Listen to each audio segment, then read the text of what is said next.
pretext, the pretense they have. That's all they've got to tell you is that, yes, but we're the altruistic ones. We're here to save the planet, right? But they won't have a further discussion. They won't talk about how they're huge hypocrites and keeping their own carbon footprints down. No, they don't want to talk about that, do they? No, they deflect the attention somewhere else. That's what I mean. We got all these peripheral issues out there, and Donald Trump is going every which way, but he's not confronting the Federal Reserve. We want accountability. We want oversight. We want checks and balances. We want our cost of living to go down. Okay, that's it.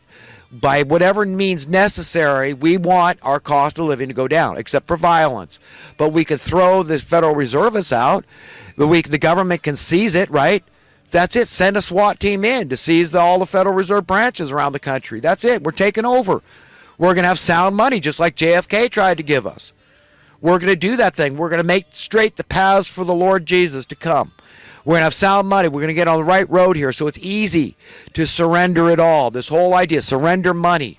Surrender this advantage all you people have that is so great. You think it's so wonderful. Not realizing that people will continue to serve you. You continue to have all the services and commodities you want.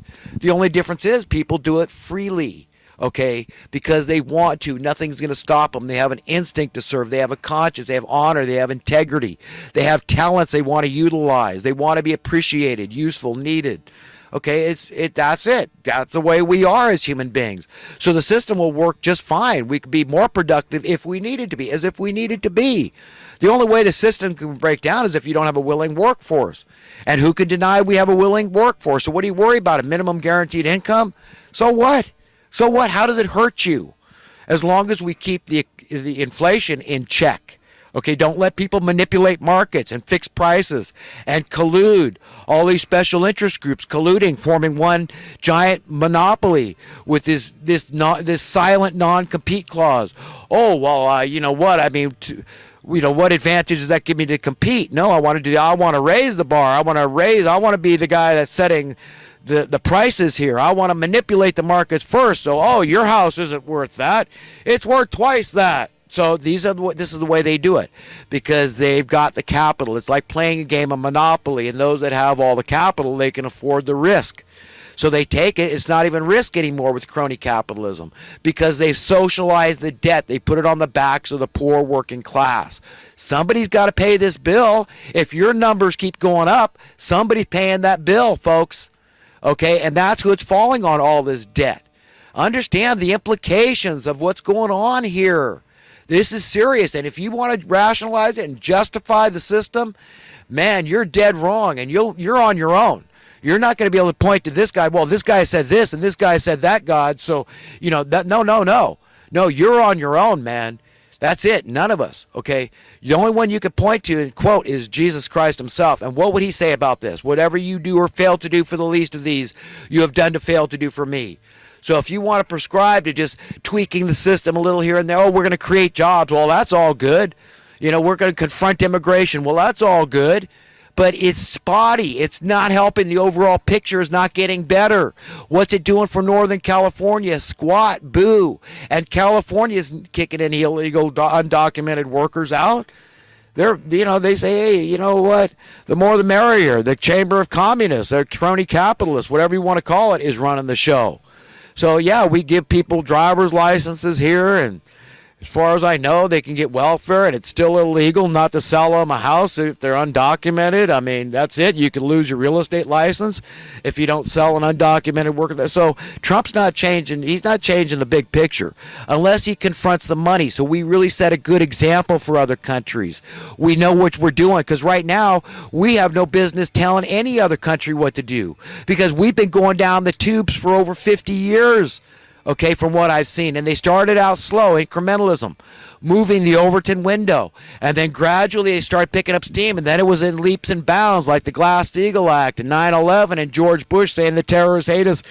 So invest. And this is just this market manipulation, green light to all the crony capitalists out there, these wolfing bankers and scavengers and vulture capitalists out there who don't give a crap about people's lives. They don't care if the families get foreclosed on and the wreckage and the divorces and all the suicides and the homelessness out there.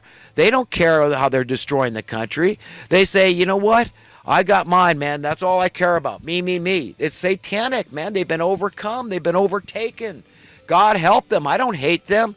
God have mercy on their wretched souls. Repent or perish is all I've got to say to you. I'm your friend. I'm probably your best friend who's telling you these things. God doesn't hate you. He understands your fear, why you felt the need to not care about others and just, vie for social Darwinian economics and just amass your own fortune and knowing that it's costing lives. Okay? God, God understands. But you've got to jump ship, man. You've hitched yourself to the wrong wagon. You're on the wrong side of history, and you're destined for a bad place. So I'm the watchman on the wall who does not want your blood on my hands. And there's a lot of others out there. I wanted to read from Matthew. It's such a good writing. Matthew 24. Let's see if I can read this briefly. I know I'm going to go into third tape and I don't know what to say here. I'm really working on trying to keep it down, but I've been very unsuccessful. Jesus in chapter 24, Matthew, and he's talking about the signs of the end of the age. Jesus left the temple and was walking away when his disciples came up to him to call his attention to its buildings. Do you see all these things, he asked? I tell you the truth, not one stone here will be left upon another. Every one will be thrown down. As Jesus was sitting on the Mount of Olives, the disciples came to him privately. Tell us, they said, when will all this happen? And what will be the sign of your coming and the end of the age? Jesus answered, watch out that no one deceives you, for many will come in my name, claiming I am the Christ, and will deceive many. You will hear of wars and rumors of wars, but see to it that you are not alarmed. Such things must happen, but the end is still to come. Nation will rise against nation and kingdom against kingdom. There will be famines and earthquakes in various places. All these things are the beginning of birth pains. Then you will be handed over to be persecuted